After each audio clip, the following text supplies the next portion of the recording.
Dr. Steven+Greer is perhaps the most important expert when it comes to the truth coming out. The Close Encounters of the Third Kind. When it was shown at the Reagan White House, at the end, Reagan stood up and said, there are very few people who know how true to life this is. Mankind's communication with the ETs has begun.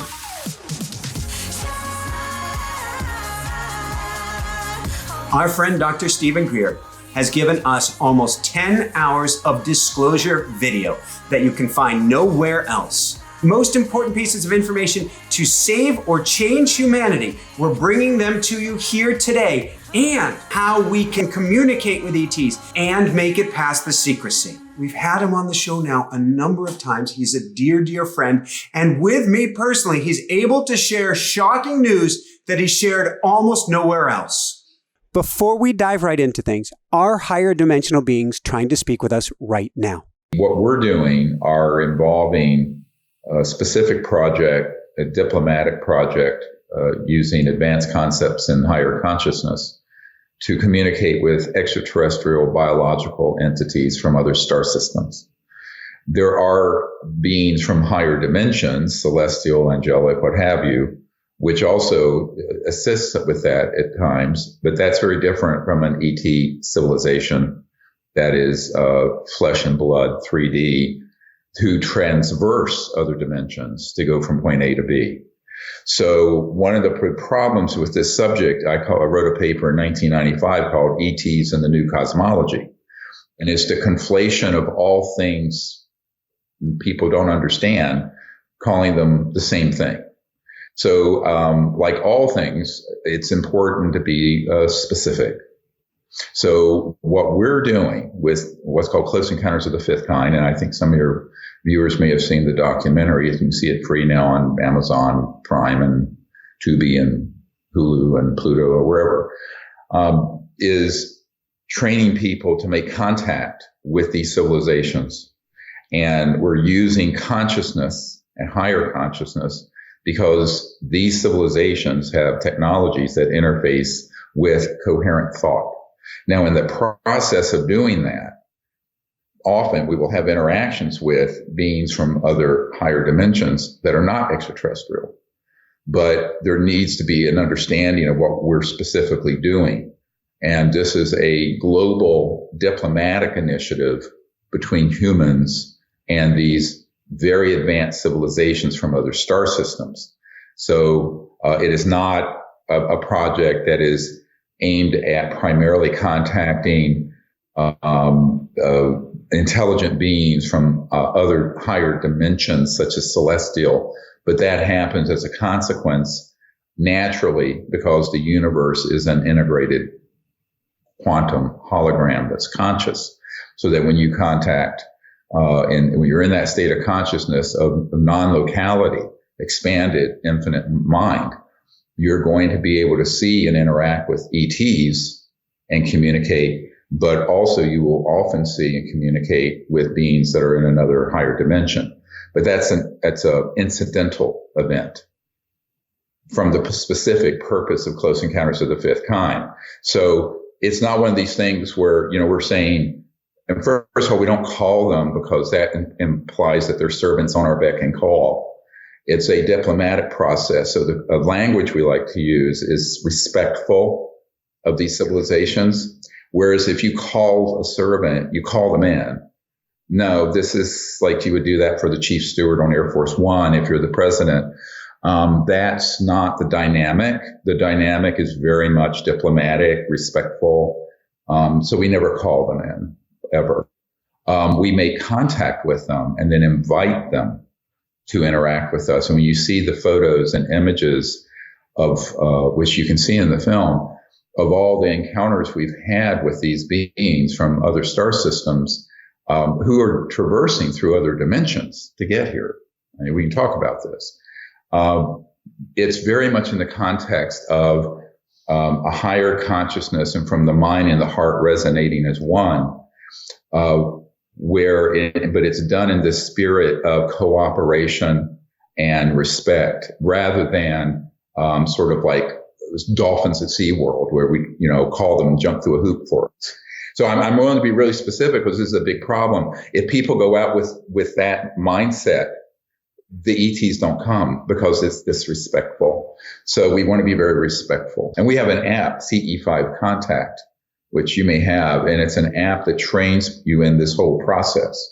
So that's very important. And again, we do often have experiences with beings from other dimensions that aren't corporeal. In other words, they're not physical biological entities. They're in bodies of light and what have you. And the other thing to remember, an ET civilization that's very advanced can go from point A to B in the physical cosmos and appear around the Earth or in your backyard and as sort of a light being, almost like a hologram. Let's go back to the 40s for a second. Let's go back to the 40s and 50s. And then I want to look at Hollywood for a brief moment. It's interesting that you call it, close encounters. So actually, the two key things that I want to talk about is, first off, what happened at Roswell? And then secondly, was the movie Close Encounters of, I believe, was the third kind, based on something true? Yes. Well, Roswell was not the first, but it's the most famed crash retrieval of an interstellar vehicle. And it was downed by an advanced electromagnetic weapon that was hidden in a radar dome. We have an FBI document written to J. Edgar Hoover from a field agent saying so. And that, by the way, when we released it, has become the number one viewed document on the FBI website by far. So that event led to a very intensive project headed up by Dr. Vannevar Bush, who had headed up the Manhattan Project, the atomic bomb project, to get to the bottom of the modus operandi, to quote a document from Canada, top secret. In other words, the mechanism of how these craft operate, their energy system, their propulsion system, teleportation systems, all of it. So it began sort of the modern era in the 40s in the wake of, and of course in the backyard of the atomic bomb program, because at the time, people don't know this, Roswell was the only atomic bomb storage facility on Earth. No other nation had the bomb. And that was the only place where we stored ones that were operational. And that's why the ETs were so concerned, because it's not only something that could destroy all life on Earth, but as I mentioned, when you detonate one, it actually rips the fabric of the universe and is destructive way out beyond the Earth and beyond our solar system on these other dimensions. Because remember, we see our physicists have described a certain level of the cosmos, and now they're describing, dark energy and dark matter and other realms and other dimensions. In reality, when you detonate an atomic bomb or hydrogen bomb, worse, there is a pulse that goes out that's beyond the speed of light. That's not just the electromagnetic pulses. So the ETs were very, very concerned about this, obviously. And by the way, I'd say the closest movie in Hollywood ever done on the subject that's accurate was Steven Spielberg's, I know his son, Max, The Close Encounters of the Third Kind. It was a docudrama. And actually, when it was shown at the Reagan White House in the theater, I know 3 people who were there who stood up and said, at the end, Reagan stood up and said, there are very few people in this room who know how true to life this is. But now remember, Mr. Spielberg got access from files at Wright-Patterson Air Force Base, where the remains of the craft and bodies from the Roswell event went. And he was also advised by Dr. J. Allen Hynek, who had been head of Project Blue Book, which was the Air Force research effort back in the 60s and whatnot on the UFO issue. And so many of those cases, even though it was a Hollywood production and fiction, it was based on actual events that had happened, including the telepathic part of it. And so that's quite interesting. Now, just so people know the phyla or the categories, a close encounter of the first kind is a sighting at a pretty close range. A close encounter of the second kind is when something leaves physical evidence, radar, or lands on the ground, leaves a trace, metal, whatever. A close encounter of the third kind is the sighting of an extraterrestrial biological entity, or even, as they're called in the intelligence community. A close encounter of the fourth kind is when someone has an experience and they go on board a craft. And a close encounter of the fifth kind is a term that I created in 1990 to describe humans. It's the first active category where humans initiate or invite the event and invite the contact to happen. So that's where it's a really order of magnitude more significant, because the others are all kind of passive human observational or experience. This is when humans actually consciously take an overt step to invite communication and contact for a higher purpose, for the purpose of creating universal peace on Earth and in space. Now, obviously, one of the big problems with this whole subject is that it's 99% mythology and disinformation embedded in the pop culture by the intelligence community and the CIA operatives, where they portray the ETs as these scary aliens and this and that, like the movie Alien. Now, the reality is, anybody who has a scintilla of scientific knowledge would confirm this very quickly. If you are advanced enough to travel faster than the speed of light under controlled circumstances and go from one star system to here, which all of these civilizations are, they're not indigenous to our solar system. You have technologies that if you are hostile, you could terminate all human civilization in a nanosecond, literally. And they have not. Now, why have they not? Well, the Earth is considered a very cherished place. They see the future of humanity as being very potentially beautiful. They know there's many aspects of humans that are very spiritual, beautiful, creative. And this planet is actually what we call it a destination planet. It's so unbelievably beautiful and diverse in life that it's much loved in the cosmos, much loved. So they're being very patient, waiting for humans to mature and grow up. The problem is the timeline. When you reach the nuclear threshold and beyond, covert programs have technologies way beyond nuclear, significantly. And you haven't developed spiritually and socially to match the technology. That's when the technology can then become bent to the purpose of war, bent to the purpose of conflict and destruction, which is when a civilization is precisely at an inflection point where it either has to evolve to a peaceful civilization or it will terminate. And other worlds have had that happen. There's good evidence that happened on Mars. Ancient civilizations on Earth may have come this way before us and reached the nuclear threshold and not become peaceful and were destroyed. There's reason to believe in the Vedas that there were accounts that in India that such an event took place that wiped out civilization. So these civilizations have been around for hundreds of thousands, millions of years. They know the trajectory. They know that we need a course correction. So, I'm an emergency and trauma doctor, and I left my career to fix this problem once I was asked to brief the director of the CIA and the president on this some years ago, and found out that the legal constitutional government of the United States has no control over these covert beyond black projects. So then that's led to me starting the Disclosure Project, where we've then now been identifying hundreds and hundreds of top secret witnesses to give information to the public.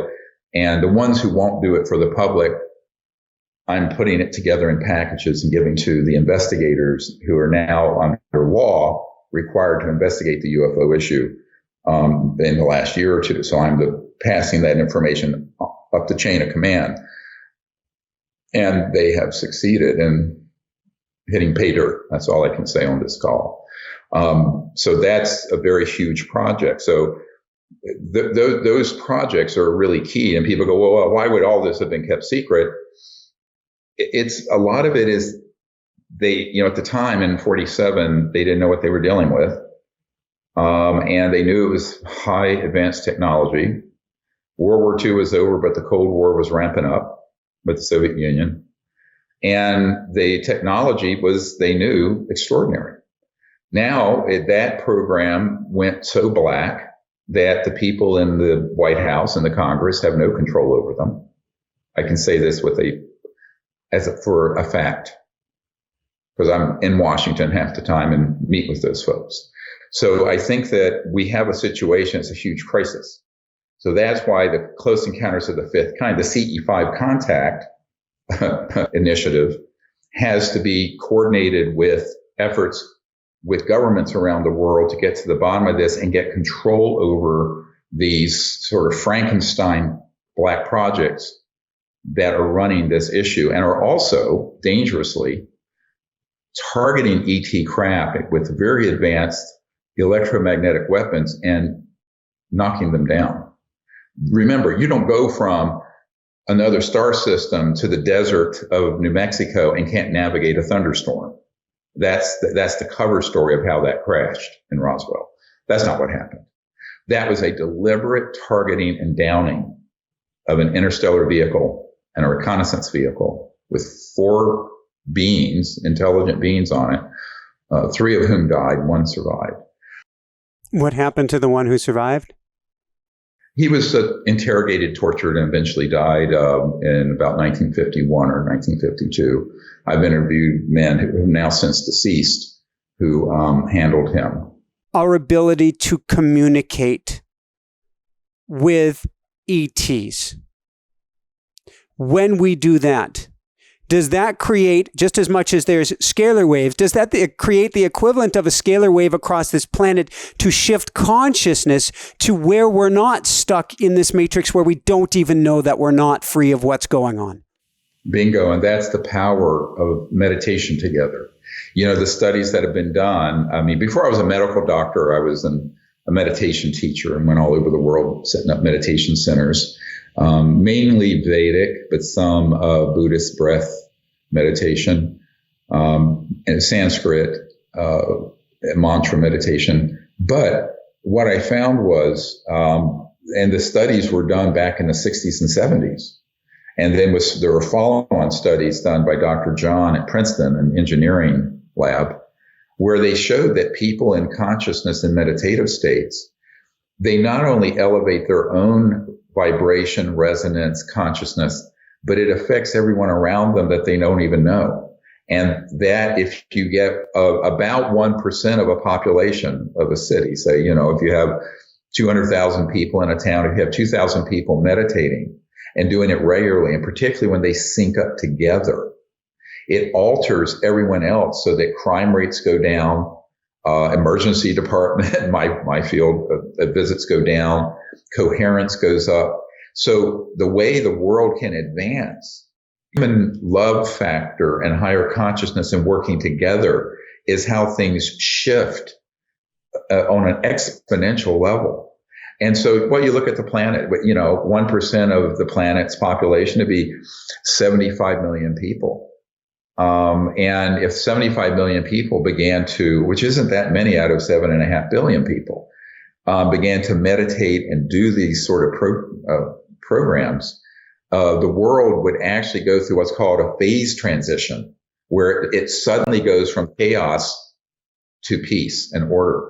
And that's the power of meditation together combined with love of one another, because they know that there are 2 big trends happening. There are now millions of people doing CE5 contact. The app is in the top 10 apps in the world for educational apps and has been for 2 solid years. With no staff. We have no staff. We have no marketing team. We have no budget. So that's phenomenal. I mean, that's a tech story right there if you're a tech person. How does this happen? Well, it's because people understand how important. And then there have been a lot of, you know, celebrity supporters like, you know, Chris Brown and Demi Lovato and other people who, Ariana Grande and others who are very big supporters of what we're trying to achieve. But I think that it's really a grassroots viral phenomenon of consciousness rising. But as we have done the documentary on Acknowledged, exposing these corrupt projects, and then have millions of people beginning to do Close Encounters of the Fifth Kind, CE5 contact, they have raced frantically to put out all the false information. So what you'll see in the media and from certain people who've surfaced out of the intelligence community in the UFO culture is this is a national security threat. And we don't know what these things are, and they're a threat to the national security. Well, I assure people, the only ones that are a threat to the national security are the man-made ones coming out of the desert that are ours, masquerading as alien craft. That is a threat to the national security. And guess what? The top people in Washington at the national security level and congressional oversight level, Pentagon, they don't know that. What I just shared with you in meetings, they really have no idea how this is going on. It's that out of control. So I've got to ask, and I've read your work. Are you in danger with the work that you do, and have you been attacked? Yes and yes. Very seriously. Yeah, and the guys that I'm now working with in Washington who have been charged with getting to the bottom of this, they're in mortal danger, have been threatened. You know, we've all been put on the watch group list, which is the kill list, the watch list. It doesn't bother me.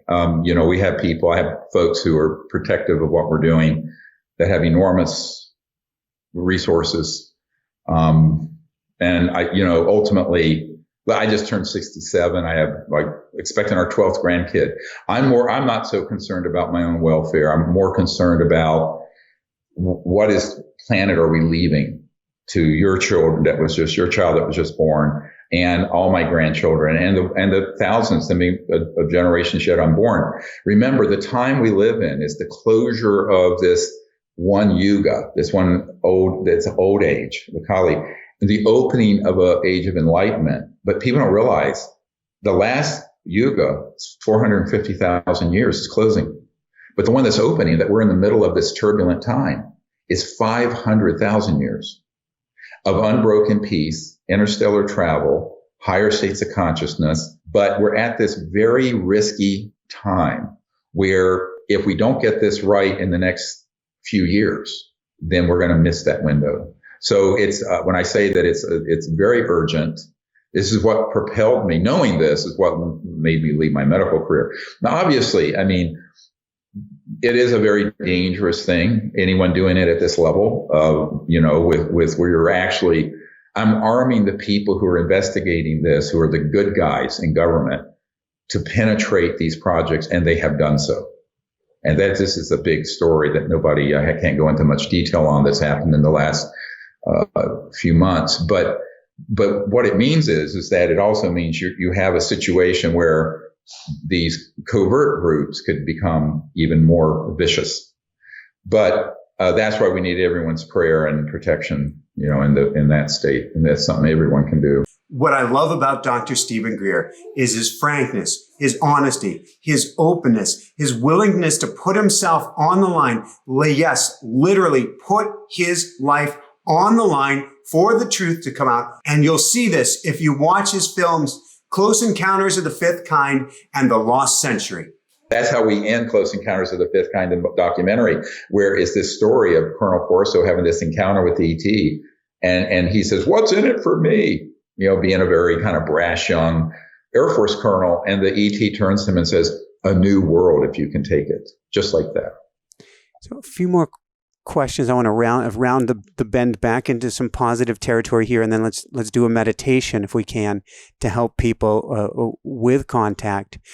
I did an ayahuasca ceremony, I don't know, close to a decade ago, where I called in extraterrestrials, and suddenly the sky was filled with layer after layer after layer of spacecraft. And I said, "What in the world are you doing?" And they said, "We're here to protect you. It is a thankless job. You could kill yourself off basically at any time, at any moment. We are here to keep you safe."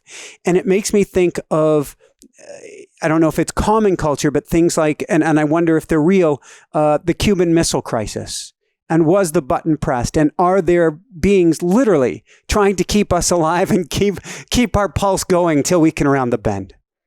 Yes, that is a main part of what they call the mission to planet Earth. And it's completely accurate. Our experience in contact is that they're very much here to restrain the worst aspects, to protect the Earth, but also other star systems, but also to give us time so that we can get this right.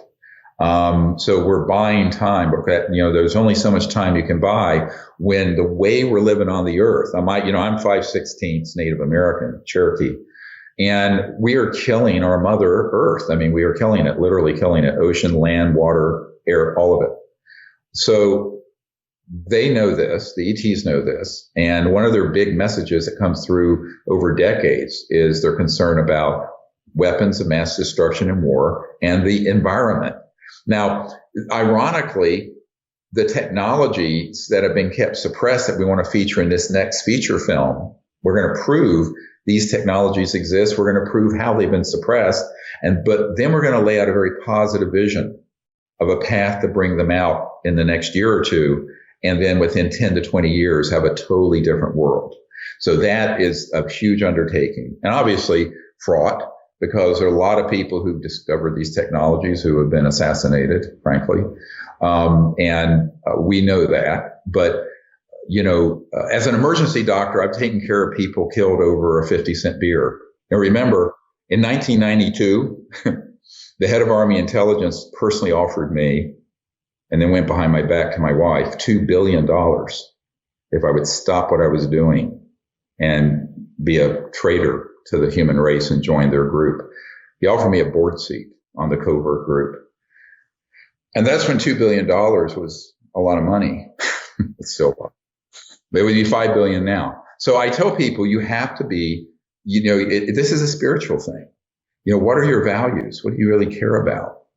Money, power, all that? No, you have to care about something larger, higher consciousness, enlightenment, a civilization on earth that can take its place with others.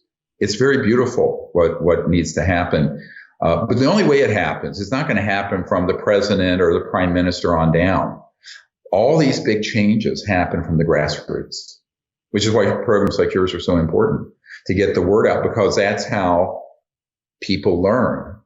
Because they're not going to get this from CBS or the New York Times or CNN or Fox or any of them. They're going to get this way. And thank God we have these sort of programs. What can you tell me about this positive vision of where we can be headed, of how this would look or work, or what we want to put on our heart's intention to walk that path? Really what we want people to do is to put themselves at service to first doing CE5 contact, because this is something everyone on earth can do. You don't have to have contact to the president.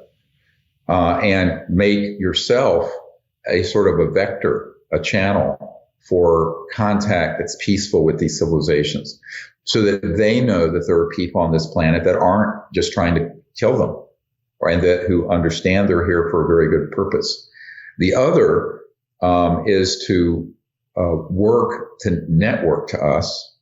If you have military and government whistleblowers, we have just gotten through in the United States Congress a mechanism to protect those people on this subject, which is big news. So if you know such people, they should contact me yesterday, immediately.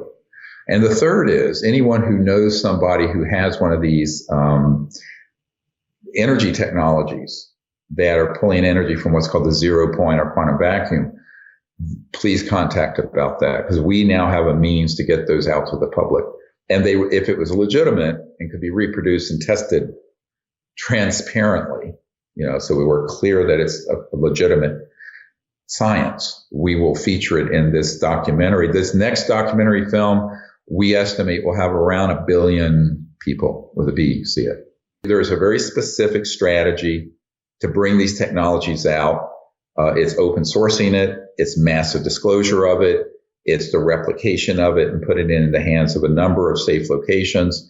And then it's a massive push to move it through the scientific and university system and the public, so that people know that this is not an urban myth, that this is actually a valid technology in physics.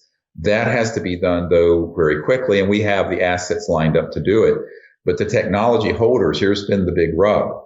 There was a whole group of them that were killed up in Michigan because they refused to do what I just recommended. Next thing I know, Lord so-and-so, I won't say who it is, calls me up, who was funding that whole effort, and says they're on the run for their lives, this and that. I said, yes, of course, because they have done everything wrong. There is a specific pathway to move these technologies out and not be assassinated. Most people, because they're looking at dollar signs and money, don't understand that GitHub, which is a open source software entity, is a multi-billion-dollar company. You don't have to treat, if you manage this in a way where the public doesn't know how it operates and you keep it secret and you keep it small, you're signing your death warrant. Now, I'm going to be very blunt about this because I've seen this personally for 31 years. And I think that one of the things that we have to get serious about is that what is the objective here? If the objective is someone to make a bunch of money, I can hook you up with people who will give you $50 million for your prototype right now, and you can retire in splendor. Now, the world's going to die, and your children will die with it. Now, if that's your main object is, it's like Gollum, my precious ring, my ring, and they die with it. If that's your objective, then I can help you. I'll just hook you up with some people who will write a big check, and the technology will vanish. Now, if your objective is actually to help the planet, and in the meanwhile, I'll do very well in the second phase. So phase one, since you asked this question, is open source disclosure of the technology massively, where it cannot be put, the genie can't be put back in the bottle. And I have the ability to do that. No question. Number two, then in phase two, then you productize it. So once the whole world knows how it works, it's like DARPA creating the internet. It's an open source internet, but it has created hundreds of billion-dollar companies, trillion-dollar companies. So you would then at phase two be able to say, okay, now we're going to create this device for this purpose, this device for this purpose. Those can then have intellectual property on them. The mistake everyone makes, and I want to be very clear if anyone's listening who has knowledge of someone with a valid technology like this, is that they're trying to do phase two before they've done phase one, which for most technologies would work. But with this area of science and technology, you're a dead man walking, be quite blunt with you. So there's a very specific way to do it. Now, convincing people to do that, if they spent 5 or 10 years developing it, put millions of dollars into it, that's hard because they're looking at a ROI, a return on their investment. So now I have a group of people who, if the technology can be proven, then those people could be fully compensated and move forward. What does love have to do with this? All of it. Everything we're doing is based on love and higher consciousness. This is when I died when I was 17, had a near-death experience. I had all the experiences of every higher state of consciousness up and through unity and Brahman consciousness. And then I became a meditation teacher because I was so, how did this happen after I came back? I didn't, obviously I came back. But what I learned was the entire cosmos is a conscious, unbounded field of perfect love and awareness and being. And everything, every atom, every photon is conscious. And in fact, it's consciousness itself. And we look at the room around us and we see structure. But in a higher state of consciousness, you see it is simultaneously pure consciousness, phasing and resonating as the room you're in, or your body, or even your individual soul. But at the core, it's all of it is pure, unbounded, conscious love. And that's a real realization. That's a real state of consciousness. Thank you. So on that note, where can people go to find out more? Where can they go to find your event, your mass gathering coming up? Where can they go to find your everything? Where do you want to send them? Yeah, we'll go to SiriusDisclosure.com, SIRIUS, like the star system, and disclosure, SiriusDisclosure.com. And there's a way to find out about everything. And also you can sign up for free to get our newsletters and information. There's no charge to that. And people who want to come in person to to the event. You can register there, but if you want to do it virtually, you can also do the whole weekend online. So we're going to stream the entire event, including what I want to leave people with is to see themselves as ambassadors and activists to create a new world, and to view that each of you listening, have a community responsibility to create this new world. And it isn't me, and it's not the government, it's all of us together. And so people need to own their responsibility, because if you're on this planet right now, and I jokingly say between the ages of puberty and senility, you really have this sacred obligation to work on these issues, even while you're doing your day job. I mean, I worked on this for years while running a big trauma emergency department and trauma center. So I think, people have to understand why this is such a pressing issue. We're not alone in the universe. They're waiting for us to make contact open and peacefully. The world needs these sciences and technologies, and they need the disclosure of the subject to people in government who aren't fascists, so that the worst elements are, quite frankly, put on a leash, and stop the worst things that they're doing. So I think that everyone has to view themselves and say, what innate gifts, skills, abilities, networks do I have to bring to bear? And if you think you can help us with some of the things I mentioned earlier, just write to the website. There's a contact, and whether you're a technology person or someone with a contact in government, or someone who was in a covert program and now wants to come forward with protection, which we have, legal and otherwise, then now's the time to step forward. If there was ever an opportunity, it's now. I've never seen my 32 years of doing this. I've never seen something like the last 6 months. I went to Nobel Peace Prize Summit a couple of years ago, which was founded by Gorbachev, and it makes me think of there may be some leaders who have been here or are here now that have been more enlightened, shall we say, or more. What are your feelings? They're aware. Yeah, they're very aware. They never want to stick their neck out too far. Remember, the head of any country in the world does not have the power of the group that is running these covert programs. It's a secret government beyond the government. It's transnational. And the technology, the money, the power they have trumps by far anything most generals or admirals at the Pentagon have access to. And this is why I think, I've said this for 30 years, if the people will lead, the leaders will follow. In other words, our leaders, to the extent they know about the issue at all, are terrified. And I'll never forget, 25 years ago in this spring, I was briefing the head of intelligence for the Joint Chiefs of Staff, an Admiral Wilson. And later that memo leaked about the meeting. And at the end of the meeting, I asked him for his help. And he said, well, I have learned through my inquiries, because I had given him information so he could find out what was going on. He was threatened personally, and was threatened with being demoted and a star taken off his lapel if he pursued this any further. But at the end of the meeting, Edgar Mitchell was there and some other folks. And I said, we do need help from men like you who are not part of this corrupt enterprise. And he says, what I have found is that the group has technologies that can do circles around my B-2 stealth bomber. And that's the best thing I know about.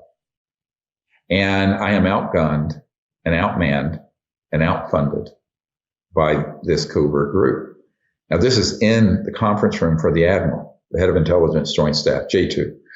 And I think, well, that may be, but you have the rule of law. And he said, I can't act unless the Secretary of Defense and the President authorize me on something like this.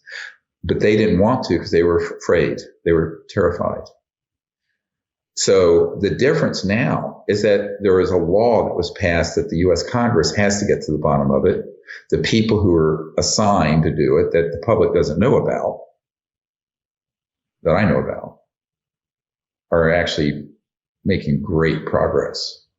And they now have the mandate. But, how this plays out, obviously it's to be determined. Are things like crop circles examples of ETs trying to help us wake up, say, hey, we're out here? In the early days, most of them were legit. I'd say now there's probably 80% that are hoaxed or made. But the ones that are the real ones, let's talk about the legit ones, all right? The ones that are the legitimate ones are, in fact, ETs using transdimensional physics, communicating, but without words or a language, but the symbols, the shapes themselves activate consciousness. It's like a mandala. It's like, so that's the best way, because I've been since 92. I've gone to England and gone into these crop circles. And, our logo, this triangle, was we remote viewed and communicated with ETs and showed this symbol to the ETs. And that within hours in a field near us, this crop circle appeared. It was a CE5 crop circle. That's how our logo came about. A lot of people don't know that story. It's a cool story. So yeah, I think it's very much a type of communication, but we think very linearly in words and string of words and thought. These are ones that are sort of, if you just look at them and in a kind of quiet meditative state, eyes open, they have an effect. So it's almost a deeper level of consciousness activation, just like looking and staring at a mandala. Now we're going to dig even deeper into Dr. Steven+Greer's archives. We're going to go back in time to learn more about his backstory, how he came to become the expert in the Disclosure Project and the Disclosure Movement. I mean, of course, we know that we're already being visited by very advanced civilizations and have been for probably millennia. The big question is what's been going on in the modern era. And most people who follow the news will see that it's all been in the New York Times and CNN and what have you for the last couple of years, as the Pentagon has begun to do a controlled release of mostly false information on the subject. I think that, having been involved with this for now 30 years, of what I've seen is this trajectory where it's gone from complete denial and cover-up to a false disclosure that's designed to create the sort of the specter of a threat from outer space. And this is what you would expect from people who are, militarists and warmongers. But my own involvement with this began when I was 18 and had contact with an extraterrestrial group when I was meditating up on a mountain up in North Carolina. So, my knowledge of this goes back to my early, manhood. And I tell people that the evidence for the fact that we're not alone in the universe is overwhelming. I think the problem is that if you get on the internet, look at Hollywood movies or look at most of what's on even documentaries on the subject, it's 80 to 90% false information, 10 to 20% actual truth. So this is why I left my medical career a few years ago. I'm a trauma doctor, medical doctor, because I realized that we were in a really bad situation with the public being sort of brainwashed towards even using words like, no offense, alien. I never use that word because it's xenophobic and negative, and kind of racist. So I tell people that what we want to do is disclose the actual truth, which is very hard for people to find. And that's why we first did, the whole project started as a consciousness-based, higher state of consciousness-based project to make contact with these civilizations. And it then sort of spun off of that was the Disclosure Project. Disclosure Project, if you look at the National Press Club event of 20 years ago, had about 800 million people see it. It launched the entire modern disclosure movement. But the reason that happened isn't because I suddenly got involved with doing things like briefing the CIA director, which I've done, and presidents and what have you. It's because the intelligence community came after me when they realized that higher states of consciousness and the meditative state if used correctly, can be a very effective technique for contacting these civilizations from other star systems. And they had known that for a very long time. And I was told point blank by the head of Army Intelligence that you guys have discovered the Rosetta Stone of interstellar communication, and they didn't like that. So it's a very interesting sort of story that's surprising to people of how the modern disclosure movement and everything that you now see happening with the government on this was an outgrowth of a small group of people that I put together in 1992. We were on a beach in Florida and we're doing the CE5 contact protocols, and 4 ET craft materialized in the sky, and that ended up on the front page of the Pensacola paper the next day. So that got on the radar of the CIA and Army Intelligence, and bang. So, but, I tell people that really the heart and soul of what we're doing is about enlightenment, higher states of consciousness, universal peace. But to get there, you're going to have to deal with a very powerful secret organization that wants everyone to think opposite of the truth. And the opposite of the truth is that the ETs are being portrayed as a threat, and they're not. And the real truth is that we're perceived as the threat by other civilizations. So the whole thing is upside down. I've had personal experience with Dr. Steven+Greer's app, CE5, in helping us. This is for all of humanity, being able to reach out to extraterrestrial civilizations. And when we do this, it changes everything. CE5 stands for Close Encounters of the Fifth Kind. And that's when humans, either single or in a group, use certain techniques to make contact and initiate the relationship. And the reason I call it that is that that's the fifth and highest level of contact that's in the nomenclature for contact with extraterrestrial civilizations. If you look at, if you get Amazon or Tubi or any of those, you can look at a movie called Close Encounters of the Fifth Kind. It's come out in the last year. It's had millions of people see it. It's been #1 in the world. And it describes sort of what we're doing, and the heart and soul of it is the science of consciousness. Now, just a little background. Before I was a medical doctor, I was one of the early meditation teachers. Like Louise Hay was a student of mine, and a lot of people like that. And so I was, a young boy, a young man. I was 19, went off to become a meditation teacher, and then went around the world setting up meditation centers.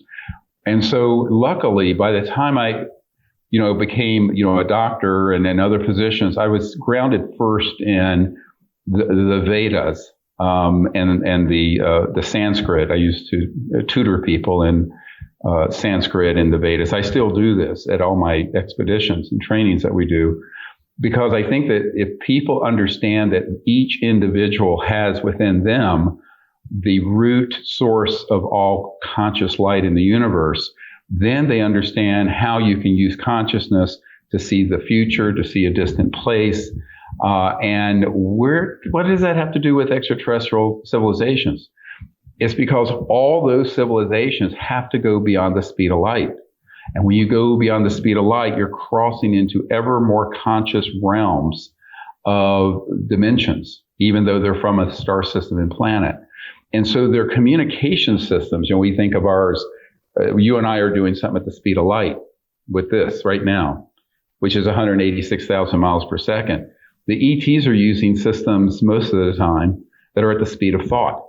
And they have technologies, however, that interface with the speed of thought and with the consciousness fields. And these are very advanced, what are called trans-dimensional physics, which have been well described and in classified projects.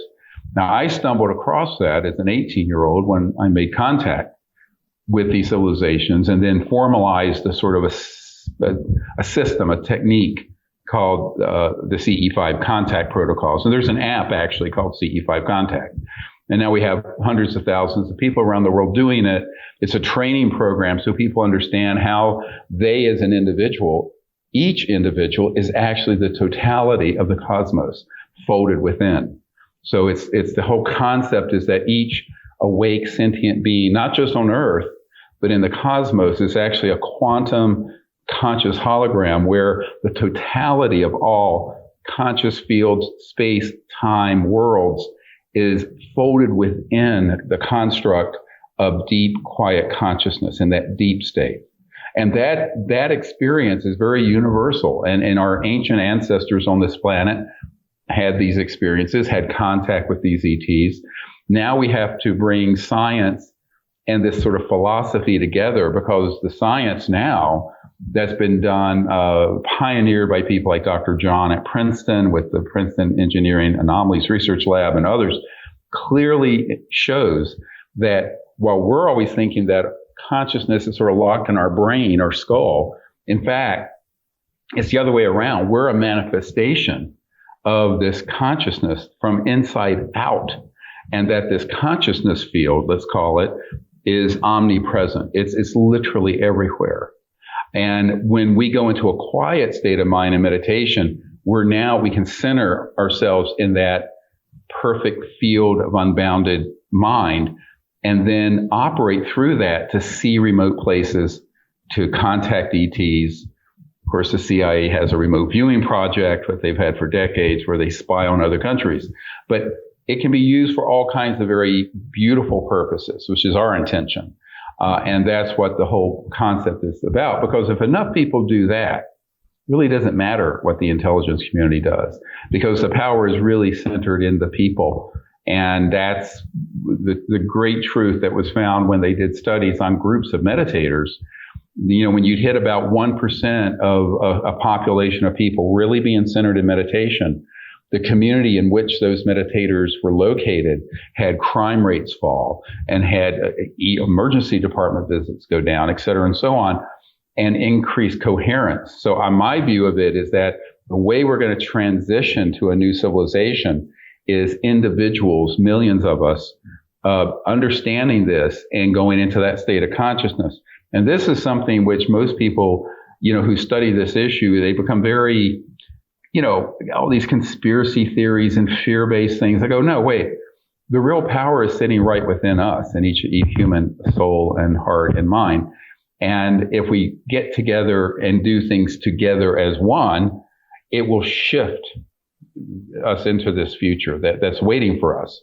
And the ETs, by the way, they're sitting there waiting for us to do this. I mean, they're not going to invade and, land on the White House lawn. I remember when Larry King, an old CNN host, asked me, why don't they land on the White House lawn? I'm going, look, that's not their way. They're waiting for us to reach out to them, but in a state of peace instead of with a weapon system. I asked Dr. Steven+Greer, are extraterrestrial civilizations wanting us to reach out to them now more than ever? Yes, and that's why, when we began to detonate atomic weapons, that's when the modern era of enormous numbers of ET craft and operations were seen, primarily around our weapons facilities, missile facilities. And the reason for this, there are two reasons. One is that that's a big red flag that goes over a planet. When you reach that level of science, but you have not evolved spiritually and socially enough to have that level of knowledge and not weaponize it and use it for only peace. So that is a universal red flag, by the way, that goes up over any planet that reaches that point, because there are many civilizations that have come this way before us that have become extinct because of this. So I think that at the other part of it that's equally and perhaps more profound is that if you understand the physics of thermonuclear and atomic blasts of a certain size, they create a wave, a pulse that is faster than the speed of light that disrupts other dimensions and actually disrupts extraterrestrial worlds, the superhighway of transdimensional communication and travel. And we did not understand that. Oppenheimer and others did not understand this at the time of the atomic bomb blast. Later, they came to understand it, but it was kept very secret. And of course, subsequently, we've had thousands and thousands of underwater and in-air blasts. And all of those are very, very disruptive, not just to Earth, but throughout the cosmos, for reasons that are a part of physics that isn't talked about a lot, called transdimensional physics and so-called scalar and longitudinal waves. And these are waves that are, instead of a electromagnetic wave like this, it's a point that goes out at multiple of the speeds of light. And it's a very advanced understanding of physics. And that became a very big concern, not only for they saw us as a civilization going over a cliff and destroying our biosphere, but they also knew that this was disruptive to other worlds. So that modern era of surveillance and concern by the ETs is completely understandable. Now, notwithstanding that, they never have done anything hostile against us. They have warned us. They're here to warn. Extraterrestrial civilizations are not warning us about themselves. They are warning us about us. The ETs very much want us to know that there's a choice here. And this is actually was presented to Eisenhower in 1956 at a meeting. I have the French Ministry of Defense sent me a bunch of documents when we were doing a CE5 with the Ministry of Defense in France to make peaceful contact. I was teaching them these protocols. And I got these documents about Eisenhower meeting with ETs in 1956, where they were asking for us to stop all this, destructive nuclear atomic explosions and to take this path of cooperation and peace. But Eisenhower was betrayed by people in the military-industrial complex who basically pushed him aside and continued exactly where we are today. So, these are choices that come up every generation. And now we're sort of at the point where I kind of view us as the last generation and the first generation. We're the last generation that can indulge in this kind of childish folly. And the first generation has established an entirely new, conscious, enlightened civilization. That's those of us who are here, that's our task. People say there are good and bad aliens. I asked Dr. Steven+Greer, is this accurate? Is this fair to say? Well, that's an anthropocentric projection is what that's called.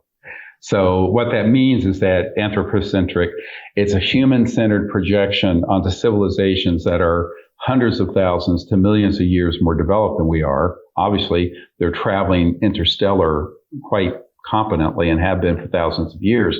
And so we are viewing, it's this old Vedic saying, the world is as you are.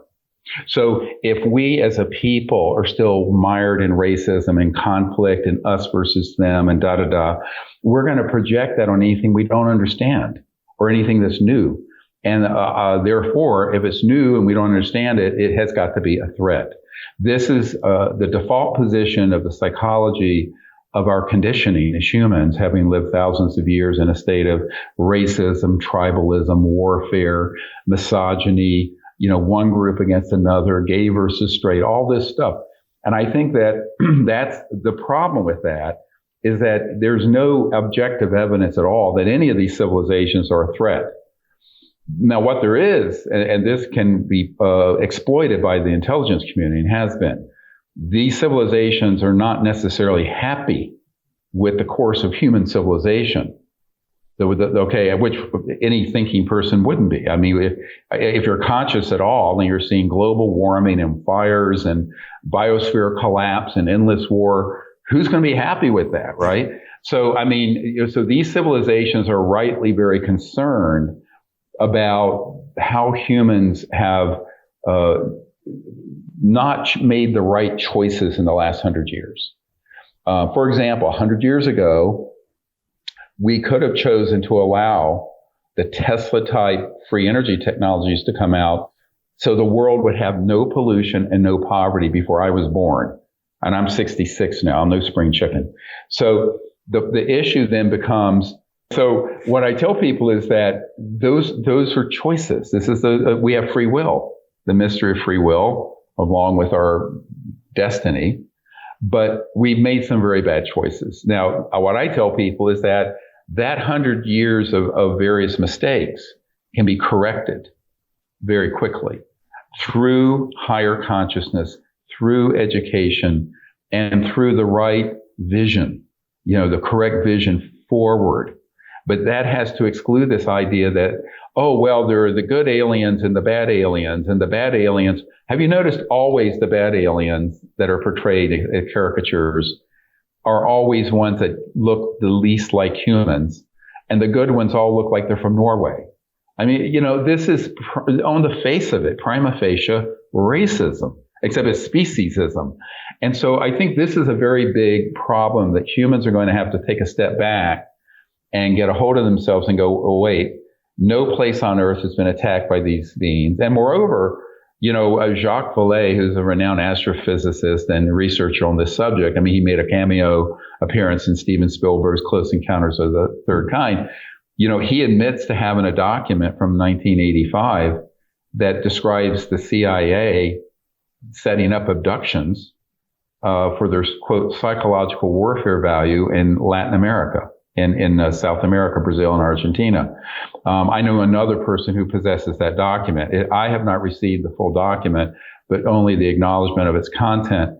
Now, I knew this 30 years ago. After I met with the director of the CIA, people came to me and said, yes, a lot of this stuff that's so scary out there and all the caricatures, we've been creating that because we want people to accept a future that includes conflict in space instead of peace in space. So I think people have to be very careful and not buy into this sort of war beat and xenophobia and racism that's the stock and trade of this subject. And it's hard because humans have this thousands of years, almost epigenetic programming to be afraid of anything different from us. This is why, homophobia exists and misogyny and racism and all the ethnic conflicts. And so this is one of the real problems with human nature is that we have to be in a higher state of consciousness. And to me, these social and even political problems that we see, the root solution to that is experiencing higher states of consciousness, because that state of meditative consciousness, I call it the unitive state. You're in a state of oneness. Then you can, that's the sap that's in all the plants of this beautiful garden known as humanity, which is beautiful and varied. But if you don't connect to that universal level, all you're going to see is difference. And then humans are going to then devolve into camps, tribes, and warfare. So the solution to that disunity is the personal experience of this deep state of consciousness and unity that you can attain through all manner of meditation techniques and what have you. This is one of the big challenge, because we're not going to solve this problem at the level of consciousness that created it, as Einstein said. We're going to have to all find this aspect of ourselves, which are in fact universal. I see a lot of despair in the world right now, feeling like, well, we're just screwed. There's no solution. In reality, the solutions are there, but we, the people, are going to have to come together and say, well, now it's time for us to leave. And we can leave the petro industry and the Pentagon behind. And the fact that those civilizations have been observing us for a very long time. And they know that there's a certain point where every species, such as humans, has to make this decision to join an interstellar community. And I think that within the next 1,000 years, Earth will be integrated into every advanced interstellar civilization out there. That's what I've been shown. Because in my contact experiences, I've seen the future beyond this chasm we have to leap. And it's actually quite beautiful. And I think that is what they want, people to have, that vision of a future where we're not just an isolated species on this planet, but through the understanding of consciousness and also the physics that go with it. I actually eschew the whole guru thing, to be honest. I like it when people are empowered to do things on their own. So I'll give you an example. There was a burly truck driver in Croatia who got the CE5 Contact app, and he was driving through the mountains of Croatia at night, pulled over, and he was just using the CE5, meditation that's in there while he was taking a rest. And he made contact with this ET civilization. A spacecraft fully materialized to the left of his truck and floated over the cab. And he had this contact experience, and then it vanished. And he wrote us, I've never met this man. He wrote into the website, and I go, yes, that's what millions of people need to be doing, because the ETs are wanting that sort of a metric where the ETs are waiting to see how awake is the civilization. I've had the experience personally of meeting with ETs, of speaking with people from extraterrestrial civilizations, from using CE5, seeing lights above me, seeing lights down the road, being able to communicate, bring it back to my automatic writing. And I've had visions where I had extraterrestrials speaking with me, telling me that if you look in the sky, and I looked up and there was layer after layer after layer of vehicles above me, and telling me how thankless of a job it is to try and protect humanity from herself. This level of communication through CE5 is available to all of us, and extraterrestrial civilizations are just waiting for us to reach out, to let us know they're here, to let us know we're safe, and to let us know that if we step forward together as a group, we can really join the intergalactic community. I asked Dr. Steven+Greer, can you walk us through the app so we know what to do and we know what we're getting? Yes. I mean, the first step is sort of understanding the science of consciousness and ET technology. So there's something I call technology-assisted consciousness, which is an advanced technology where technology actually assists conscious, like the cities, and that ETs have that. But they also have consciousness-assisted technology, where their own mind assists their communication systems. So when we're doing this technique, it isn't as if we're interacting with a plant or another animal or another human. We're interacting with civilizations whose technologies are already integrated into the thought realm. So that's the first thing people have to understand. That's why it works, why it's so powerful. The other thing, once you have this understanding, is then to have the understanding what is consciousness. Now, most people think it's what you're aware of. I'm not talking about that. Like consciousness studies of, the women's movement or what have you. I'm talking about the field of consciousness itself, the field of being aware, awake. That is so important because most people confuse and conflate those. And I think that it's very important for people to think about it. It's very simple. You're awake and I'm awake. You're an individual, I'm an individual. But the faculty, this capacity to be conscious, that's a singularity. It's not your consciousness and my consciousness. There is the universal consciousness that is shining like the sun through 1 billion windows in a cathedral, or on Earth 8 billion windows. So this light of consciousness is a singularity. As Erwin Schrödinger, who was the father of modern particle wave theory and quantum mechanics, 1908 said, the total number of minds in the universe is one. It's a singularity. So once you understand that's what we're talking about. So then in the app, 15, 20, 30 minutes to meditate and become centered in that field of quiet mind. Then when you're in that quiet state of mind, this is step 2, you then intend very gently to see or remote view where the ET craft may be. And you'll be very surprised what will pop into your mind if you're in a very quiet, centered way and you're doing this with a pure heart and without prejudice and without fear. All those have to be put aside. So there's sort of an internal environment you have to create that is beyond superstition, beyond fear, beyond negativity, beyond all the stuff you've ever read, just being in a pure state, pure-hearted state. So when you're in that quiet state of mind, and then in that pure state of heart, you intend to see and ask the ETs to show you where they are, and you can then expand your consciousness out into space or into the earth around you or in the ocean if they're under the ocean. Often they are. They could be anywhere.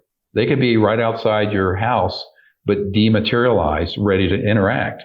But you ask them to show themselves to you, and you ask to go and see them. And once that happens, then it's phase 3. And the phase 3 of the process is that you then sort of zoom in, like you're doing a Google zoom in of the earth. And wherever they are, you kind of guide them into precisely where you are, down to a meter, down to a few feet. You literally connect. Say you see a spacecraft out by Saturn, You let them see through your own consciousness.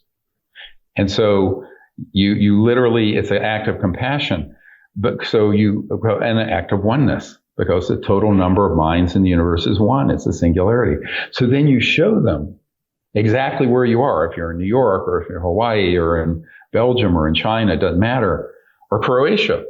And they will, if it's safe for them at that time, come closer. Then you sort of give it to them. You give it to the universe and say, okay, we've taken it this far. You've invited them. You've set the grounds for welcoming. And you're outside in some peaceful place. And you say, now we're ready for you to come. And then you wait. But this is where great perception is needed. Because an ET craft may appear only as a sphere right beside your shoulder and dematerialize. 30 seconds later, there's an ET standing beside you in the desert. That's what has happened to us many times. So there's all kinds of phenomenon that you have to understand. And the reason it happens that way is that that's the nature of their reality. They're not locked into 3D. You visualize this. An entire spacecraft that's a mile across can fully 3D in our space dimension can collapse into a little sphere and then shoot off into space. We've seen it happen. I know military people who track them.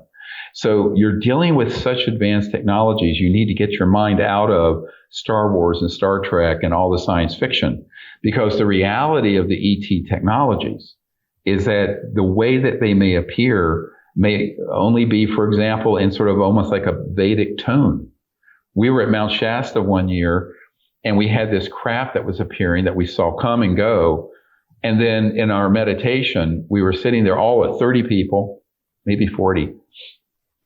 And everyone heard with their outer ears this perfect sort of binodal tone that came right through the group.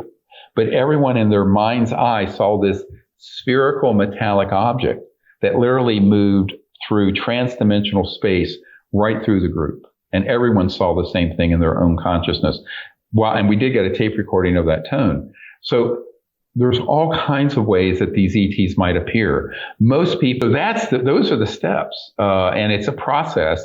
Now, I will say, the first time you do it, you may take an hour.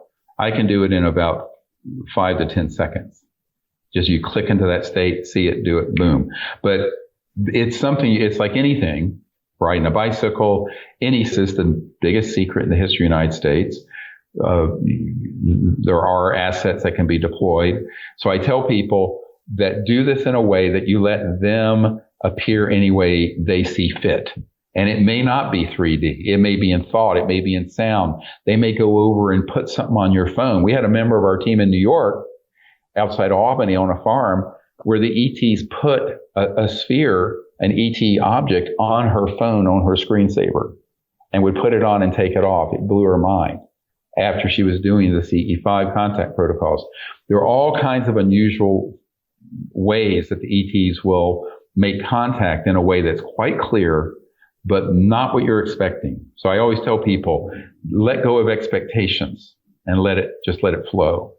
I've connected, and not only did it change my worldview, and it'll change your worldview as well, but it literally rewires the neurons, changes your brain, changes your ability to see your outer environment once you connect with extraterrestrials and an extraterrestrial civilization. It does. It totally does. I mean, people are really changed and transformed in a beautiful way doing this. And then, the contact, once an opening happens, they will develop a relationship. My intention with this is that people view themselves not as wanting to see a UFO. I mean, that's like if the Dalai Lama was coming to see you, you're interested in the car he's in rather than the person. We're really here to develop a relationship with those people as a person to person, conscious being to conscious being. I asked Dr. Steven+Greer, couldn't the angelic realm actually be extraterrestrial civilizations? There are some ET civilizations that are so evolved that their level of consciousness and how they might appear would be a corollary to angelic. but it's not the same. In other words, they would be at that same level of higher consciousness. But, and in fact, if you look in the movie Close Encounters of the Fifth Kind, you'll see that there's a picture of this being that looks like a light being that's crystalline, that's on the beach with almost like a halo around it. That's a toroidal donut-shaped energy field. That's an ET, but at that level where they're 1 billion years more developed than we are. And it would be easy for someone to confuse that with an angelic being, because in terms of the level of consciousness and what their capabilities are very similar, but they're actually still from a physical planet and a star system. But they're at the level of God consciousness or unity consciousness, Brahman consciousness, where they can materialize, dematerialize, but they still have a planetary presence because they have a role in the 3D universe. And so this is one of the mysteries of what's called a step-down transformer. You need intermediaries from the very highest dimensions into 3D, and the very advanced ET civilizations serve that function. Having connected with ETs and knowing what he knows, I had to ask Dr. Steven+Greer, what's the meaning of it all? Never-ending cycle that's very joyful when you think about it from a cosmic level, where every drop of every being that exists in the cosmos and all that exists eventually rejoins with the ocean and becomes the ocean. And then the ocean then reforms the drops, and the drops go around and go through these phases of discovery and adventure and enlightenment, and then becomes one with the ocean again. So as I understand it, whether you're looking at it on a cosmic scale or an individual scale, it's the drop becoming the ocean, but then the ocean enjoying becoming these drops. And that's how we all can view it. And it's very beautiful and fun. This was phenomenal. So I asked Dr. Steven+Greer, where can people go to get the CE5 app and to make contact themselves? Any of the app stores, CE5 Contact is the name, for either Android or Apple phones. And then we're also encouraging people to help us, just get the word out. We don't have a staff. We're all volunteers, and we have no budget. Everything we get, we put back into creating these educational films. They're all crowdfunded. But so people who can just help get the word out for us. This new documentary we released called The Cosmic Hoax, we have that out so that anyone can download it for free and put it on any site they want. That just came out in the last few weeks. And, the others, Unacknowledged and Close Encounters of the Fifth Kind are two major feature films, unacknowledged and seen by about 700 million people. But you can see that on Prime or Tubi or any of these other sites for free now, and just let people know, because those are very good sort of initial educational. And if you want more to sign up for our mailing list and our newsletter, we have our website, SiriusDisclosure.com, SIRIUS disclosure.com, and you can sign up there for free. We'll let you know when we're going to have an event or an expedition under the stars. There's also a store where you can get the books, and if you want DVDs and other things, educational MP3s. The whole meditation course is there also on this as an MP3 file. So people who want to delve into this more, that's a great resource. I always find Dr. Steven+Greer says something powerful and profound if I ask him, are there any last thoughts? Yes. The main message I want to share is, do not be afraid and do not buy into the negative narrative. Go and stay in the light of consciousness and what the truth is, and join with other people with that vision. And when we come together with that vision and that purpose, we'll create a new world. Woohoo! What a powerful, profound, not only life-changing, but humanity-changing show this was with Dr. Steven+Greer. I can't recommend getting the CE5 app enough. I can't recommend that you reach out to extraterrestrial civilizations on your own or with groups enough. This is powerful stuff. What he just shared with us today can change all of our lives for the better. I hope you enjoyed this as much as I have. Be sure to subscribe and big thumbs up if you like it. That way you'll be notified when the next Dr. Steven Greer interview comes out. On that note, here's a link to more amazing content from Dr. Steven Greer. Shine bright. Woohoo!